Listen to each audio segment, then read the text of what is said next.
guys, ako ay aarangkada na naman at kami ni Mr. ay pupunta ngayon sa palengke. Ang dami naming bibilhin na mga dressed chicken at mamili din kami ng mga palm oil. So pupunta kami ng Uyanggurin. Mainit na mainit guys. So si Mr. ay hindi na lang siya uuwi. Ako na lang ang magda-drive.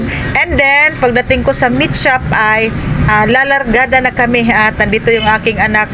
Siya ang maiiwan muna sandali sa aking tindahan at ang aking isang sales lady. Okay, at may nagtatanong sa akin guys, no, may nag-comment sa aking vlog kung paano ko daw na-manage ang aking tindahan, no, dahil dalawa ang ating tindahan. Meron tayong maliit na sari-sari store sa bahay and then may meat shop. So ang ginagawa namin ay kaming dalawa talaga ni Mr. ay very hands-on.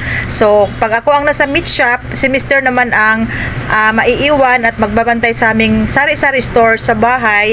Minsan pag andun yung aking mga anak ay sila yung magbabantay ng tindahan. So yan ang ginagawa namin.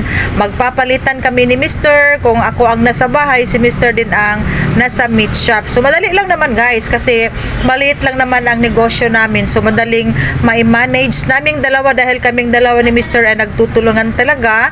Tapos meron kaming sales lady. So sa ngayon isa lang muna and then pag bare months na ay magdagdag tayo ng isa pa.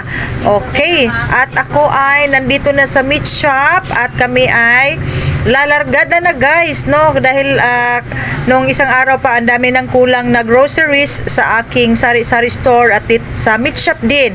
Tapos ngayon lang kami ni Mr. Mamimili dahil andyan yung aking anak, day off niya. So siya lang muna ang magbabantay ng tindahan namin. Okay guys, at eto yung ating napamili sa palengke. Meron tayong 10 kilos na wings, meron tayong 20 kilos na quarter leg at kaunting grocery. Yan ay galing sa NCCC at meron din tayong palm oil.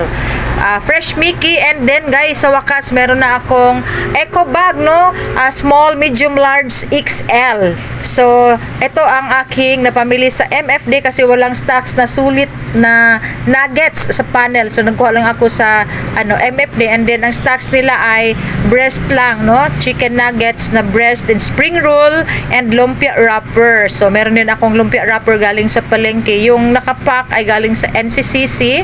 Tapos isang bag na ahos guys, no, nagkuha na lang ako sa Uyanggurin kanina at ang Bombay ay nagsimula ng magtataasan ang presyo, 140 na ang kilo. So ito yung ating eco bag, i-display pa natin yan siya mamaya. Tapos meron din akong kikiam, no, 6 na pack yung kikiam natin, dalawang klase, yung green at saka yung brown. So eto na yung aking mga dressed chicken na nasa box na red. And then, i-display natin yan guys, no, mamaya.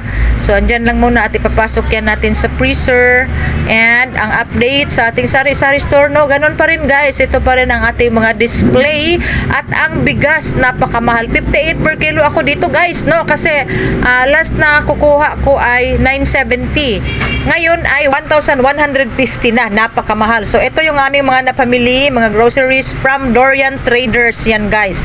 At meron din tayong isang 25 kilos na kuha ko. So sa NCCC pala nung isang araw yun na pamili namin, and then ngayon itong mga groceries natin ay from Davao Dorian Traders, yung tatlong cellophane at tatlong carton. So meron pa tayong kandila at ito guys yung galing ng NCCC pala. Yan, meron silang bagong 2 days na balikalahati sa isang galon. Ang ating puhunan yan ay 160. Mataas yan siya guys.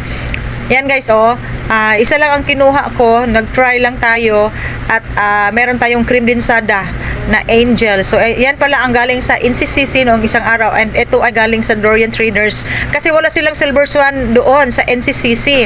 So hindi pa natin na i-display no, nagpang-abot na yung ating mga groceries. Yan yung nasa cellophane sa NCCC. Yung tatlong karton ay galing yan sa Dorian Traders. So yan lahat guys, meron tayong mga tidbits and curry mix, black beans. Yan yung galing sa NCCC at ito yung galing sa Dorian Traders. So hindi pa na-display natin yung galing sa NCCC. Nagkuha ako ng Red Lion guys, kasi walang kometa. And then honey bar at saka super Q na bihon dahil murang-mura lang sa Dorian Traders, 34 lang. Tapos sa NCCC ay 37.50. So malaki ang diferensya nila sa presyohan. So ito lahat ay i-display pa ni Marisa kasi ako ay uuwi muna. So yan guys, lahat ang aming mga napamili at yan yung mga ang kikiam natin dinidisplay na ni Marisa sa ating freezer. Kaunti lang naman yan guys, no? Ang maraming natin dyan, ang maraming i-display pag dumating sa Virginia dahil marami talaga ang hotdog. Okay, at yan guys, ang laman ng aking freezer. Sa ilalim dyan namin nilalagay yung aming mga natitirang mga karning baboy pag liligpit na kami sa gabi kasi maganda ang pagka-arrange namin dyan. So dyan namin nilalagay.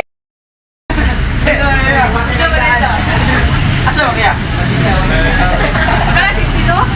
130. 120 plus 150. Ang sa'yo mo? 130 is 350. Hindi ma'am. Ila ko yung manimot sila. Wala, nag-100 ko ka nag-vlog ko. Mupalit sila, Na daw. Okay. 3 kilo. Okay, si Suki. Bit-bit lang, doon na bitaw na. Bye-bye. Bye. Bye-bye, bye-bye. Bye-bye. 47. Ay ma'am. Unsan niyo gipalit? Hotdog. Unsan niyo ng hotdog? Among konsumo ma'am. Dula mo. Dula mo, unsan niyo dula? Yes ma'am. Daghan mo diha? Yes ma'am. O diri mo pamalit og hotdog ha, daghan kay kog hotdog. Asa may lang kuan dai gipalit? Ayan, this one. Tambok. Tambok ka mong manok. Yes ma'am. Quality kay ma'am. Itlog ko daw day. Bali. Pila ka itlog? Bali. Pinait lang niyo ma'am. Tagjis. Uni lang gipalit. Wala na, mura. Ang ganaan dapat ulit ko. Wala na. Buti na, buti. Kaya lang ma'am.